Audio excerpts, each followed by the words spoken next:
आवाज। जन अपेक्षाओं से जोड़े रखती है। भाजपा सत्ता के लिए नहीं, सेवा के लिए सरकार में है। ये कार्यालय इसी चेतना को जागृत रखते हैं।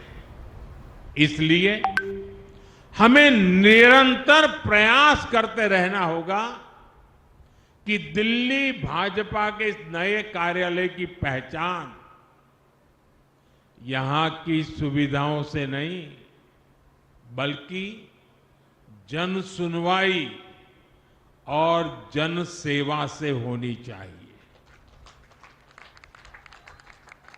हमें हमेशा हमेशा याद रखना होगा, इस कार्यालय में हमारा कार्यकर्ता किसी न किसी जरूरतमंद की उम्मीदें लेकर आएगा। हम उन उम्मीदों पर खरा उतरें, ये हम सबका सामूहिक प्रयास होना चाहिए।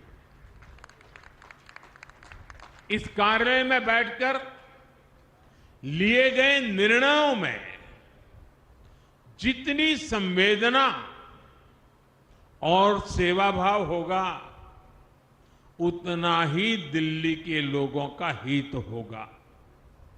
साथियों, कई वर्षों के अंतराल के बाद दिल्ली में आज भाजपा की सरकार है।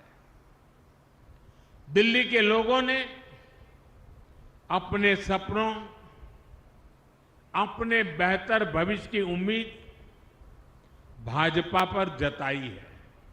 इसलिए नए प्रदेश कार्यालय में बैठने वाले प्रत्येक जनप्रतिनिधि का दायित्व बहुत बड़ा है। दिल्ली के लोगों की अपेक्षाओं को पूरा करने के लिए दिल्ली भाजपा, हमारी ये सरकार कठोर परिश्रम कर रही है। झुग्गी बस्तियों में रहने वालों के लिए नए घर बनाना, दिल्ली के सैकड़ों सरकारी स्कूलों, अस्पतालों को बेहतर बनाना, दिल्ली में सैकड़ों इलेक्ट्रिक बसें चलवाना, यमुना जी को साफ करवाने के लिए दिन रात मेहनत करना, यमुना जी के तट पर शहर के दूसरे हिस्सों में शानदार लिविंग स्पेस बनाना, मेट्रो, फ्लाईओवर के काम को गति देना। दिल्ली सरकार दिल्ली के नवनिर्माण में लगी हुई है और इसलिए दिल्ली भाजपा सरकार और दिल्ली भाजपा कार्यालय जब कंधे से कंधा मिलाकर ऐसे ही चलेंगे तो हम विकसित भारत, विकसित दिल्ली का सपना और तेजी से पूरा कर पाएंगे। साथियों, भाजपा एनडीए की सरकारों ने देश में सुशासन का एक नया मॉडल दिया है। हम विकास भी और विरासत भी के मंत्र के साथ आगे बढ़ रहे हैं। हमने देशवासियों की सुरक्षा को सर्वोच्च प्राथमिकता दी है। हमने बड़े बड़े घोटालों से देश को मुक्ति दिलाकर भ्रष्टाचार के खिलाफ निर्णायक जंग का विश्वास जगाया है। साथियों, भाजपा के सुशासन का एक और मजबूत पहलू है, हमारी सरकारों का फोकस डिलीवरी पर है और सामान्य जन की बचत बढ़ाने पर भी है। मैं आपको टैक्स का एक उदाहरण देता हूं। 2014 में जब कांग्रेस की सरकार थी, ये बयानबाजी करने वाले लोग, बयान बहादुर, आए दिन झूठे बयान देने में एक्सपर्ट है। लेकिन मैं जरा उनका कच्चा चिट्ठा खोलता हूं। 2014 तक हमारे देश में इनकम टैक्स का क्या हाल था? 2 लाख रुपए से ज्यादा की आय होने पर टैक्स लग जाता था। हमारे आने से पहले 2 लाख की आय के ऊपर टैक्स लग जाता था। आज 12 लाख रुपए तक की इनकम पर भी टैक्स जीरो है।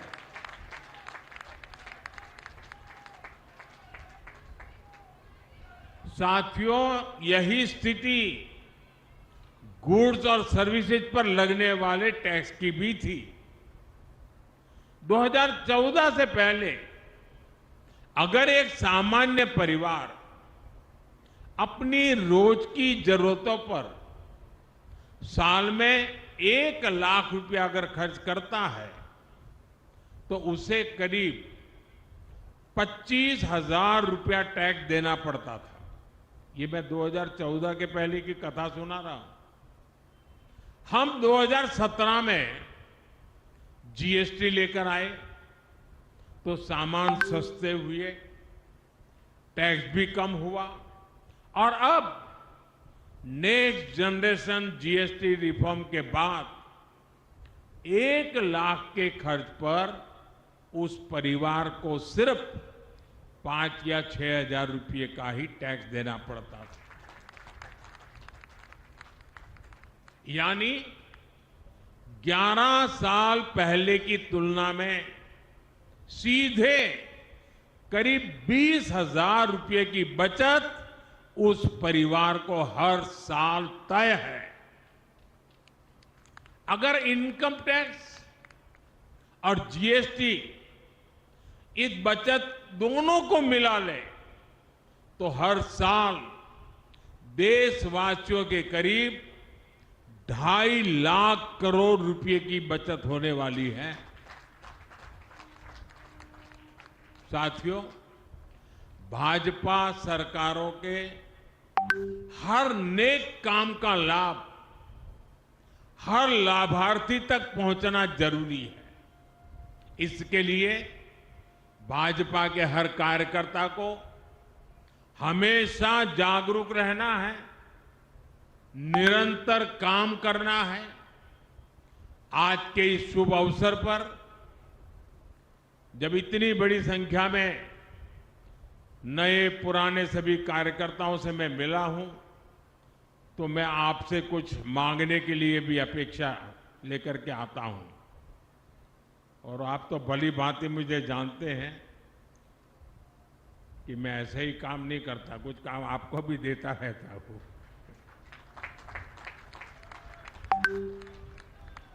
मेरा आपसे कुछ आग्रह है जो मैं दिल्ली और देश भर के अपने कार्यकर्ता परिवार से साझा करना चाहता हूं।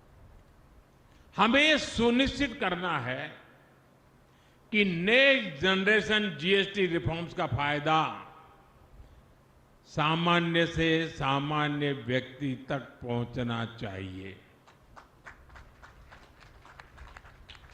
हमें ग्राहकों को भी जानकारी देनी है और अपने दुकानदार भाइयों को भी जागरूक करना है।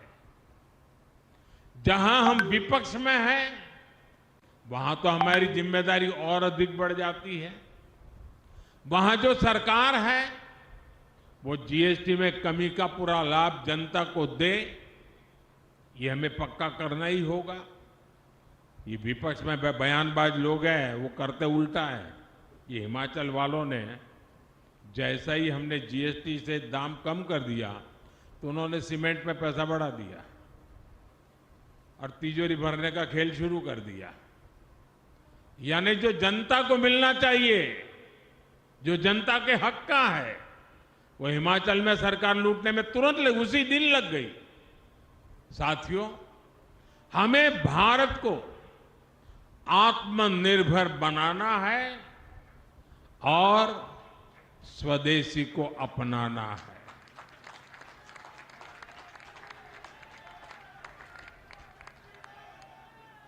ये भाजपा कार्यकर्ताओं की जिम्मेवारी है कि हर दुकान पर एक बोर्ड लगा रहना चाहिए और बोर्ड भी बड़ा हो, 1.5-2 फुट का बोर्ड हो और उस पर लिखा हो, गर्व से कहो ये स्वदेशी है। ये हर दुकान पे लगना चाहिए। ये दायित्व बीजेपी के हर कार्यकर्ता का है। ये स्वदेशी है, ये भाव गर्वपूर्वक व्यक्त होना चाहिए। हमें गांव गांव गली गली का अभियान बनाना है। विदेशी उत्पादों पर जितनी हमारी निर्भरता कम होगी उतना ही देश के लिए बेहतर होगा। साथियों, आजकल देश भर में स्वस्थ नारी सशक्त परिवार अभियान भी चल रहा है। ये बहनों बेटियों के स्वास्थ्य की जांच का बहुत बड़ा अभियान है। अब तक लाखों कैंप्स में 3 करोड़ से ज्यादा महिलाओं की मुफ्त जांच हो चुकी है। TB, breast cancer, cervical cancer, ऐसी अनेक बीमारियों को शुरुआत में ही पकड़ना बहुत जरूरी है। स्वस्थ नारी सशक्त परिवार से इसमें बहुत मदद मिल रही है। दिल्ली के भाजपा कार्यकर्ताओं को भी चाहिए कि ज्यादा से ज्यादा बहनें इन हेल्थ कैंप्स का लाभ ले पाएं। साथियों, दिल्ली देश की राजनीति तो है ही, राजधानी तो है ही, ये सांस्कृतिक विविधताओं की राजधानी है। दिल्ली में एक मिनी इंडिया बसता है। अलग अलग राज्यों के लाखों लोग यहां बसे हुए हैं। इसलिए हमें दिल्ली में निरंतर एक भारत श्रेष्ठ भारत की भावना को भी मजबूत करना है। बीते वर्षों में यह हमने दिल्ली में होते देखा है। यहां सिख गुरुओं के प्रकाश पर्व बहुत उल्लास से मनाए गए। हमने यहां असम के वीर योद्धा लाचित बोरफुकन जी की 400वीं जयंती पर बहुत बड़ा आयोजन किया। हम यहां छठ महापर्व भी मनाते हैं। दुर्गा पूजा में बंगाल के रंगों का आनंद लेते हैं। पोंगल और पुथांडुक पर प्रकृति का नमन करते हैं। मुझे भी कई बार दिल्ली के ऐसे अनेकों उत्सवों में जाने का अवसर मिला है। अभी मैंने देखा हमारी मुख्यमंत्री बहन रेखा गुप्ता जी भी तेलुगु छात्र संघ द्वारा आयोजित बथुकम्मा उत्सव में शामिल हुई। मेरा दिल्ली भाजपा से आग्रह है, सभी कार्यकर्ताओं से आग्रह है, देश के कोने कोने के ऐसे पर्वों को, क्योंकि वहां के लोग यहां रहते हैं, उनके साथ मिलकर हिंदुस्तान के किसी भी कोने का कोई भी उत्सव ऐसा नहीं हो कि जो हम यहां रहने उस राज्य वालों के साथ मिलकर धूमधाम से सेलिब्रेट ना करें। यह हमने करना चाहिए। देश से यहां रहने के लिए आए हुए लोगों को लगना चाहिए कि एक भारत श्रेष्ठ भारत की भावना ये सिर्फ नारा नहीं है, भाजपा मेरा परिवार है, उस भाव से वो प्रकट होती है। देश का हर उत्सव दिल्ली में भारत और भारतीयता के उत्सव जैसा बने, हम सबको इसके लिए प्रयास करना चाहिए। जब हमें लगता है कि सिंगापुर एयरपोर्ट पर उतरते हैं तो दिवाली के समय वहां रोशनी होती है, दिवाली की शुभकामनाएं लिखी होती हैं। दुनिया के अनेक देशों में जब दिवाली का दिया वहां के मुखिया जलाते तो हमें आनंद होता है कि नहीं होता है?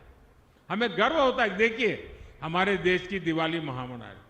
वैसे ही हिंदुस्तान के हर राज्य का प्रमुख त्योहार अगर हम यहां मनाएंगे, उस पूरे राज्य में खुशी की लहर छा जाएगी। दोस्तों, देश की एकता के लिए बहुत जरूरी है और हम जिन विचारों को लेकर के जिए हैं, देशभक्ति हमारे लिए प्रथम है। हमें उसको बढ़ चढ़ करके पूरा करना है। साथियों, मुझे दिल्ली भाजपा पर, भाजपा के प्रत्येक कार्यकर्ता पर पूरा विश्वास है। आप जनता जनार्दन की अपेक्षाओं पर इसी तरह खरा उतरते रहिए। ऐसे ही दिल्ली को दुनिया की सबसे बेहतरीन, हमें एक संकल्प लेकर के चलना है साथियों, हमें एक बेहतरीन राजधानी बनाने के लिए दिन रात एक कर देने हैं दोस्तों।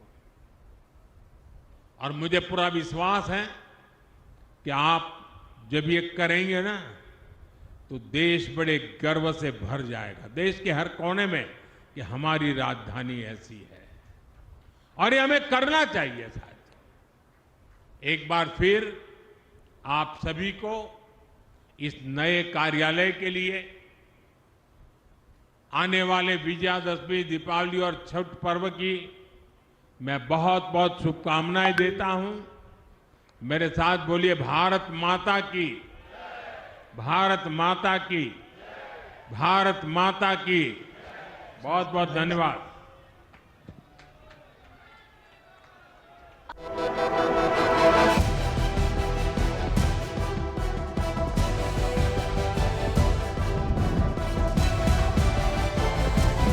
इंडिया टॉयज, आपकी सोच, आपकी आवाज।